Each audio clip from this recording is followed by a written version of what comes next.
It's times like this when I realised I shouldn't have packed up my camera in one of these boxes, but alas.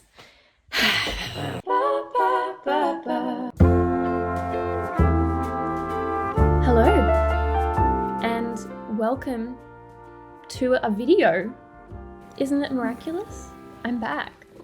After 6 months, I am back, baby, and I am so excited to finally have some time to bring you new content.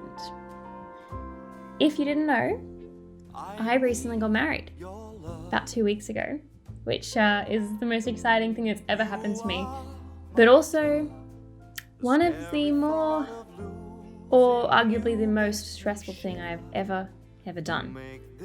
Here's the story.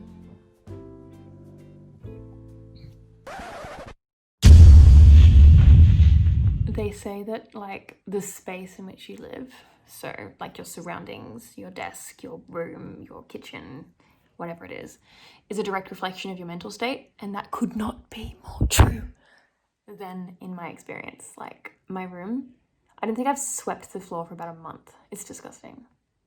TMI, I know, but I'm just saying that when you've got this much going on, certain things start to slide, and one of them is health and well-being, namely why I'm breaking out a week before my wedding. Help me. And cleanliness and household chores and organization and making things look pretty. It's just... So you've seen Josh a couple of times. Hey. You want to introduce yourself? I'm Josh. Yeah, and what do you do? My full-time job is being Maryellen's fiance. It's a full-time job. What is your other full-time job? He works really hard.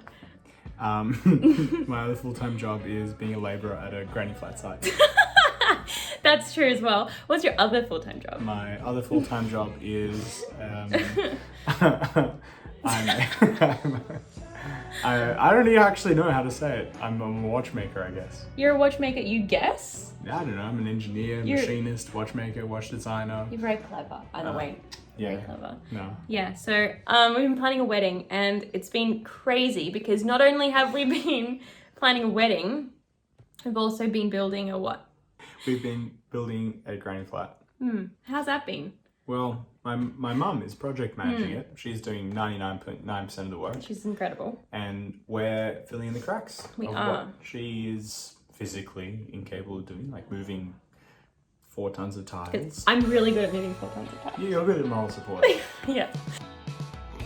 So as I just alluded to, there has been a lot, and I mean a lot, going on for the last couple of months. And it is the reason that I haven't been on YouTube. But thank you guys so much for all your comments and your support and for watching my videos. It means the absolute world to me, and I have been absolutely itching to get back and bring you guys more content. But just a bit of backstory. Josh and I got engaged in February of 2020, and I was determined. I was like, we're gonna get married before the end of the year. I wanna be married to you because you're my best friend. You know, we're both Christians, we're waiting for marriage, and so we were so excited to be married. And then, about a week after we got engaged, COVID hit Australia. And for the next 10 months, everything felt like it was totally out of control. Can you hear that? Oh, happy boy. Anyway, I was just thinking. I was trying to do another table setting map thing because the venue needs it for dietary requirements and things, which was not really working because you need to know who can actually come in order to do that. And the government isn't making any decisions about what's happening in the world of COVID. I can't do it. I'm like, hey, Josh, who's coming? Do you know if XYZ is coming? Do you know if this person's coming, that person's coming? Nobody knows. How can you know if someone's coming if they don't even know themselves if they're going to be able to come? Okay, so pending what our premiere says tomorrow at about 11 a.m, I've had to cut down our guest list by a substantial number of people, and as you can see, it's all gone crazy here because I'm going to have to reprint all of our programs because now our The person who was supposed to pray for us is now unable to come. So I'm gonna have to print like 50 more programs, which, like, call me crazy, but I don't want it to be inaccurate. Like, I want it, if I can make it perfect, I will. But it's not with me. Originally, the plan was to get married in like 6 months or to just have a really quick engagement. But of course, because all of the wedding venues weren't open, all of the vendors weren't providing flowers or food or whatever, we couldn't book anything. And so we had to wait until about July, I think it was, before anyone had any openings or could even consider taking a booking. And then we booked and things started to get a little bit more calm. And even though there were random COVID surcharges and a lot of uncertainty and a lot of people concerned about the whole thing, by about October, we were 95% sure that it was going to go ahead. Australia was pretty much COVID free. The only cases we had were like international travelers in quarantine. Everything was so hopeful looking. And we got so close, you guys. We got so close to having the wedding.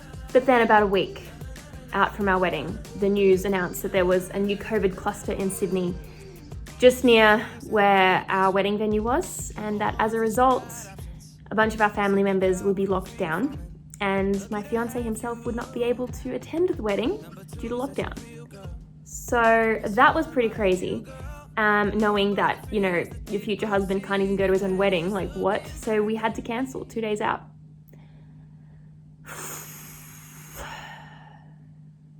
Yeah, that was a roller coaster afternoon. It is incredibly discouraging to know that those hundreds and hundreds and hundreds of hours, okay, I'm probably exaggerating, at least 100 hours of planning that has gone into this wedding may be completely redundant. Yeah, that's pretty confronting, and it's very educational. Now, if anyone watching has ever planned a wedding before, you will know how frustrating and difficult and time-intensive and details-oriented it is. I've learned that I'm much less details-oriented than I ever thought I was, because, you know, the florist needs information from the cake decorator, who needs information from the musician, who needs information from the venue, who needs information from the transport company, and everyone needs information from each other, and you don't have the information that you need to know.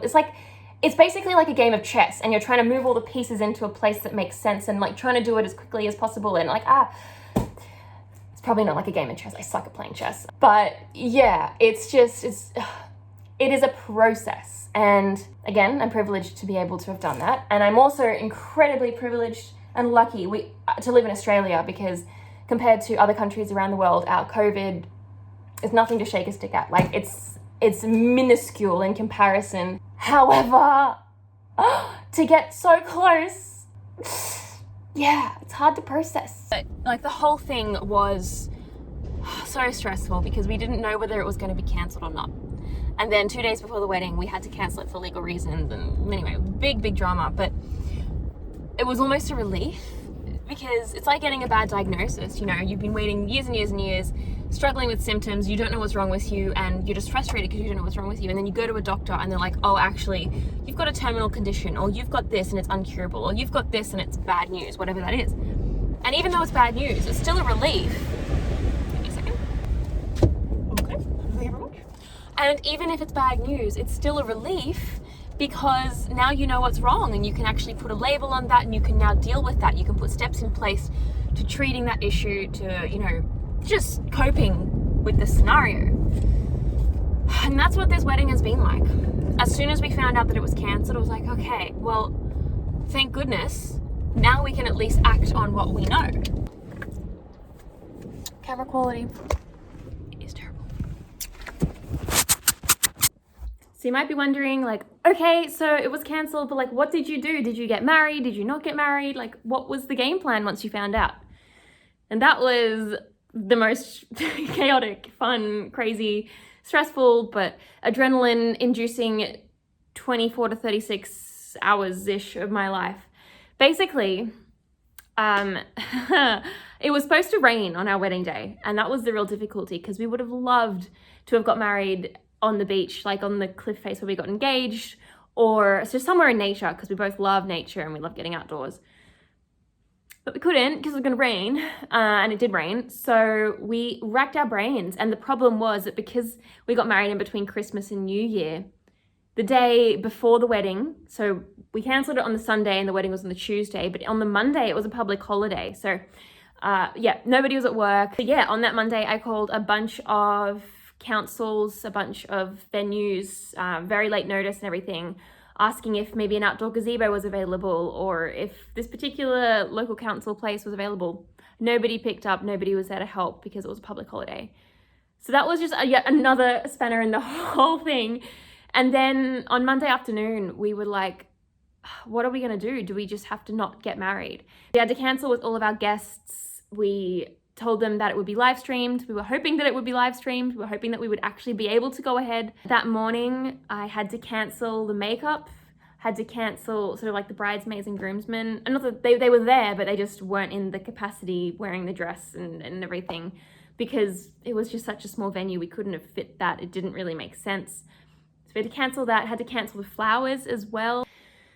And then we got a call from Josh's dad saying that, hey, why don't you get married at our office in the city? This is the office in the middle of Sydney's CBD of Nicholas Hacko Watchmaker. It's surrounded by a boutique, really expensive shops. Like you've got Cartier, you've got Prada, you've got Gucci, you've got all of these places. So it's a really lovely area in the city. And Nicholas Hacko, my father-in-law, is the first and only Australian watch manufacturer. And I think that's incredible. They are, really paving the way for Australian manufacturing, and their timepieces are just incredible. Like, I will link their Instagram and their YouTube below. You can see all of the beautiful crafted pieces that they make from scratch, from raw materials. My husband makes it all from raw materials. I'm just so proud of them. But back to the wedding. So at this point, I'm like, why did we not think of this before? This is the perfect idea. Their address for the office is literally inscribed on every watch that they make. So it's really sentimental, way more sentimental than any random wedding venue would ever be. And it's beautiful inside. My parents actually were lovely enough to go out and buy a bunch of flowers from the flower markets in Sydney that morning. And then we arranged them, made bouquets, and all of the my family and some of the groomsmen, went to the office and they set up fairy lights and candles and flowers, and it was just beautiful. Like, it was the best outcome that could have possibly happened. And I think sometimes, I don't know, it's probably not theologically accurate, but I sometimes think that God covers your eyes and like he doesn't let you see a solution until the last minute, because then it's like way more exciting and it's way more amazing, and you're just like, wow, like, this could not have happened with my own wisdom and my own strength. This is something that, it has to be sort of divine intervention, because I don't know why we didn't think of it earlier. So yeah, we got married in the presence of only 15 people or so. And now we have to postpone our reception because they don't do refunds. So that's fine. But that is another stress I have to worry about later. But yeah, I don't know what else I was saying. But I do want to just share with you the lesson that I've learned from this whole situation.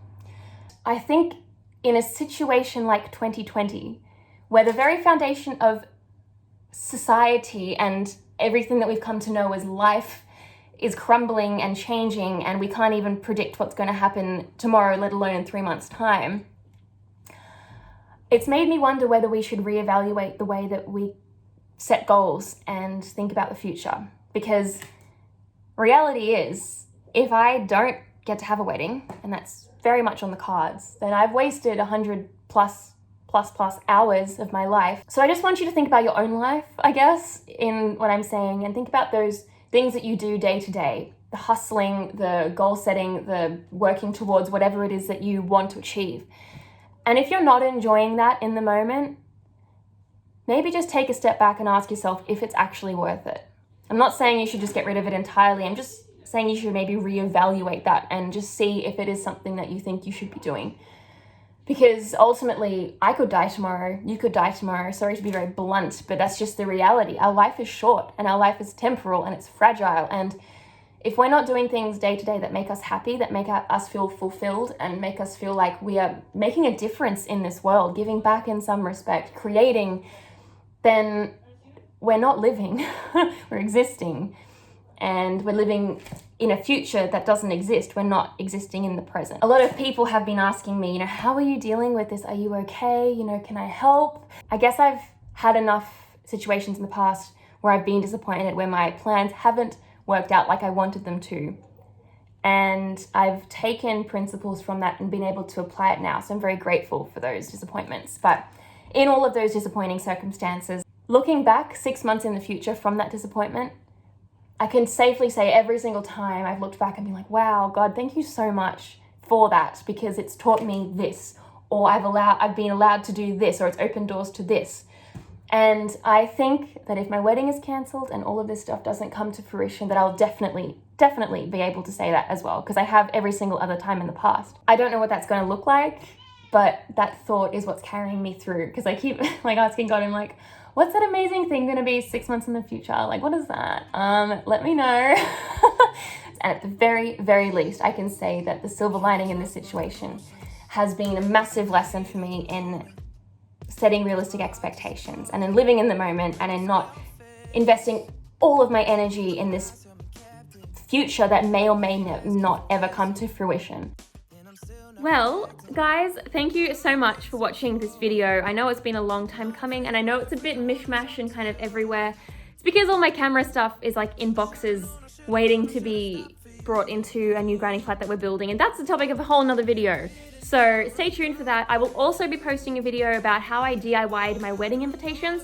So if you're into graphic design, if you've got a Cricut, if you've got a printer at home, or if you don't, if you're just interested, that will be my next video. And for all of those asking about my hair, I've got some big plans. I've got some very big plans once we move into our new place. We're currently in an Airbnb, so it's, not really that, we're not really settled yet.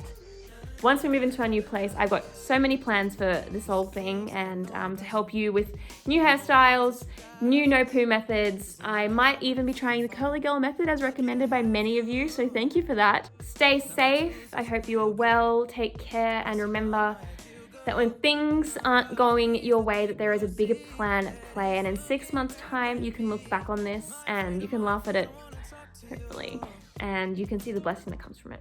So take care, guys. Love you all, and I'll see you next time. Bye.